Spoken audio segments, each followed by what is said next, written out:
Bien, bonjour à toutes et tous. Nous allons commencer notre point de presse avec un premier sujet sur l'Iran et Israël. Puisque la décision prise par Donald Trump de frapper des sites nucléaires iraniens fait bien sûr peser une lourde menace sur la sécurité du Moyen-Orient et plus largement sur la stabilité du monde. C'est tout d'abord une menace sur la sécurité au Moyen-Orient parce que ces frappes ne règlent pas durablement la question du nucléaire iranien, puisque les bombes n'ont pas anéanti la connaissance scientifique du programme et qu'elles contribuent à une escalade militaire après plus de 10 jours d'offensive israélienne contre l'Iran. Lorsque nous reprenons les propos du Premier ministre israélien Benjamin Netanyahou, qui s'est félicité de ces frappes alors qu'il est contesté dans son propre pays, ce soutien américain le confirme dans sa volonté de faire la paix par la force dans la région, quel qu'en soit le coût géopolitique et humain, comme nous pouvons le voir à Gaza.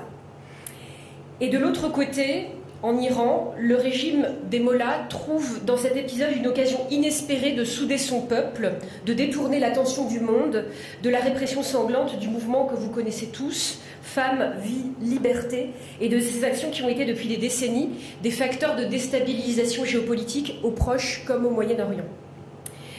C'est en quelque sorte une menace sur la stabilité du monde parce que les frappes américaines ont été décidées unilatéralement au mépris du droit international comme l'intervention israélienne auparavant. Et nous sommes dans une situation où triomphe la loi du plus fort, c'est celle qui est en train de s'imposer dans les relations internationales et qui fait peser le danger d'une extension dramatique du nombre de conflits armés avec son lot de victimes civiles. Face à Trump et Netanyahou, comme avec Poutine ou encore Erdogan, la responsabilité de la France, la responsabilité de l'Europe est immense. Nous incarnons les derniers remparts de la démocratie et du multilatéralisme et nous devons nous donner les moyens de faire respecter le droit international contre cette fameuse loi du plus fort, de faire confiance à l'action diplomatique pour aboutir à des solutions négociées et durables sur le plan international. Nous devons, avant toute chose, faire entendre notamment à Israël, mais aussi aux États-Unis, à Donald Trump, qui se sont retirés de l'accord sur le nucléaire iranien signé en 2015, que c'est par la négociation, par la diplomatie qu'on arrêtera définitivement la capacité de l'Iran à se doter de l'arme nucléaire et pas en frappant indéfiniment l'Iran ou en éliminant l'ensemble des dirigeants iraniens. Je vous remercie. Bonjour à toutes et à tous. Comme vous le savez, passe en ce moment la PJL sur le département de Mayotte. Lors de l'examen de loi d'urgence pour Mayotte suite aux conséquences dramatiques du cyclone Chido, nous avions dit qu'il était nécessaire de répondre aux défis structurels, anciens et profonds qui minent le développement économique, social et institutionnel de ce territoire. Ce texte de programmation pour la refondation de Mayotte est un chemin nécessaire. S'engager sur 4 milliards d'euros est un effort appréciable, mais ces crédits ne sont pas nouveaux et tout dépendra évidemment de leur exécution réelle. Par ailleurs, il est impératif que le projet de loi soit enrichi, soit amendé et soit précisé. C'est particulièrement sur ces deux points que nous souhaitons insister. En effet, sur le plan social d'abord, l'écart entre Mayotte et l'Hexagone demeure abyssal. Le revenu de solidarité active à Mayotte s'élève à 303,88 €, soit 2 fois moins qu'en métropole. L'allocation, et je dis volontairement métropole, l'allocation aux adultes handicapés est fixée à 339,30 € contre 971 € en hexagone. Pourtant, comme vous le savez, sur la plupart des pays des océans dits d'outre-mer, le coût de la vie est en moyenne de 40% plus cher. Il a augmenté depuis Chido pour ce qui concerne Mayotte. Ainsi, nous proposons que le projet de loi fixe un objectif clair et rapide de convergence des prestations sociales, RSA, AAH, APL, retraite. Aujourd'hui, dans le texte du gouvernement, la seule mention explicite sur l'alignement concerne le SMIC net prévu en 2031. Sur le plan de l'habitat ensuite, car les conséquences du cyclone ont été dramatiques à cause de l'insalubrité que l'on connaissait déjà de l'habitat mahorais. Durant les débats, nous avons proposé de largement compléter les mesures en matière de lutte contre l'habitat indigne et pour la construction de logements. Enclencher une dynamique de régularisation foncière, mettre en place un plan exceptionnel de régulation foncière également, piloté par l'État en lien avec les collectivités locales, renforcer significativement les moyens alloués au logement social, qu'il s'agisse de la location ou de l'accession en abondant l'enveloppe dédiée au logement de 47 millions d'euros en autorisation d'engagement sur la période 2025-2029, assurer le relogement des personnes évacuées de leur logement insalubre, y compris dans le cas de l'habitat informel, puisque même des Français mahorais se retrouvent à être dans des habitats informels. Et puis faciliter les opérations d'aménagement définies par le Code de l'urbanisme et reconnaître l'intérêt public majeur des projets de résorption de l'emploi précaire et insalubre. Nous serons aussi particulièrement vigilants sur le volet migratoire. Face à un problème complexe, la surenchère des mesures populistes ou des opérations de coups de poing sont évidemment inutiles. Aucun Mahorais, malgré l'aggravation des mesures, aucun n'a vu la diminution du flux migratoire parce que les conditions d'accueil ont été durcies. La pauvreté justifie et justifiera toujours que des personnes risquent leur vie pour aller chercher bonheur ailleurs. Aussi, nous opposerons aux articles 7 et 8 qui prévoient respectivement la possibilité de placement en rétention de mineurs accompagnant un adulte et le retrait du titre de séjour à un des parents en raison d'un comportement d'un enfant. Nous serons aussi mobilisés sur la question du titre de séjour territorialisé. Point important.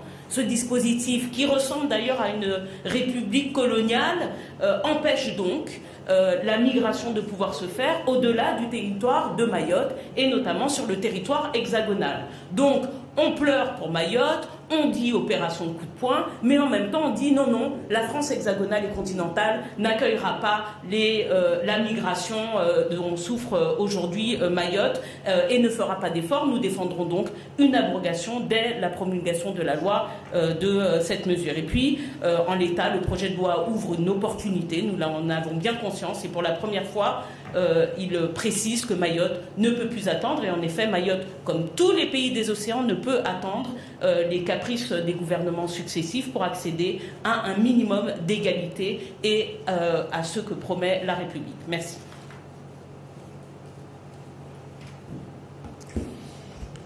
Bonjour à toutes et tous. On va parler un peu d'actualité sociale. Vous l'aurez constaté, les partenaires sociaux ont constaté hier l'impossibilité de dégager un accord sur les modifications à apporter notamment à la dernière des réformes des retraites, la réforme Borne passée par voie de 49.3 qui avait profondément brutalisé le pays et le Parlement. Nous regrettons d'abord que le patronat n'ait pas su faire preuve d'un sens du compromis que certaines organisations syndicales avaient pourtant tenté de pousser. Nous avons considéré que la CFDT était dans une démarche d'ouverture, mais que le MEDEF, par exemple, avait refusé la réintroduction des critères de pénibilité et la possibilité de partir à la retraite plus tôt pour celles et ceux qui sont soumis aux carrières pénibles, aux travaux pénibles. Aujourd'hui, plus que jamais, nous avons besoin de dialogue social, mais pas comme ça, pas de cette manière-là, pas avec aussi l'absence de considération véritable que le Premier ministre a pu avoir pour cet exercice de dialogue social, puisqu'il a à chaque fois cherché à le corseter, à le conditionner. On avait eu l'occasion de le dire. La nouvelle réunion de ce matin à Matignon ressemble plus à une tentative de communication désespérée qu'à une véritable négociation. C'est un peu comme si le Premier ministre voulait ériger un écran de fumée supplémentaire après un premier échec du conclave. Nous avons, les socialistes, été constants. Nous avions demandé au Premier ministre de remettre sur le tapis la réforme des retraites. Il nous avait dit qu'il le ferait sans totem ni tabou, et nous avait-il écrit qu'en tout état de cause, c'est le Parlement qui aurait le dernier mot. Notre président de groupe, Boris Vallaud, a eu l'occasion la semaine dernière de lui poser une question au gouvernement. Il faut dire que la réponse n'était pas à la hauteur de nos attentes et forte d'imprécisions. Ce que nous demandons, au Premier ministre, et ce que Boris Vallaud redemandera cet après-midi, puisqu'il pose la troisième question au gouvernement, c'est au Premier ministre de dire le chemin désormais. Si cette absence d'accord n'aboutit pas à un retour au Parlement, alors nous le censurerons. S'il y a retour au Parlement et capacité de discuter de l'ensemble des paramètres, y compris de la mesure d'âge, alors cette responsabilité d'éviter la censure est dans les mains du Premier ministre. Nous lui demandons de déposer et d'inscrire sans délai un projet de loi permettant au Parlement de débattre et d'amender la réforme Borne.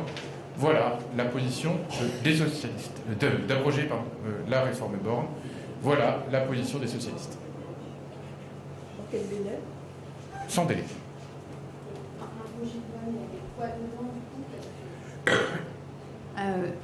Un projet de loi, mais avec quel contenu, puisqu'il n'y a pas d'accord? Un projet de loi, il y a des choses qui ont été discutées, il y a des choses sur lesquelles le Premier ministre avait reconnu qu'il y avait des injustices, sur les métiers pénibles, sur les carrières hachées, sur un certain nombre de choses. Et puis nous voulons évidemment pouvoir discuter de tous les paramètres, y compris des logiques de financement. Ça ne peut pas être simplement aux salariés de financer par un recul de l'âge de départ l'équilibre du régime de retraite. Il faut que les entreprises puissent faire des efforts, il faut que le Parlement puisse en être souverain, et nous ne pouvons accepter, nous l'avons toujours dit, le décalage de l'âge légal de départ de 62 à 64 ans. Voilà, donc nous demandons à pouvoir discuter de tous ces paramètres dans un projet de loi qui devra être déposé au Parlement. Si ce n'est pas possible, alors notre réponse a toujours été la même, le gouvernement sera censuré.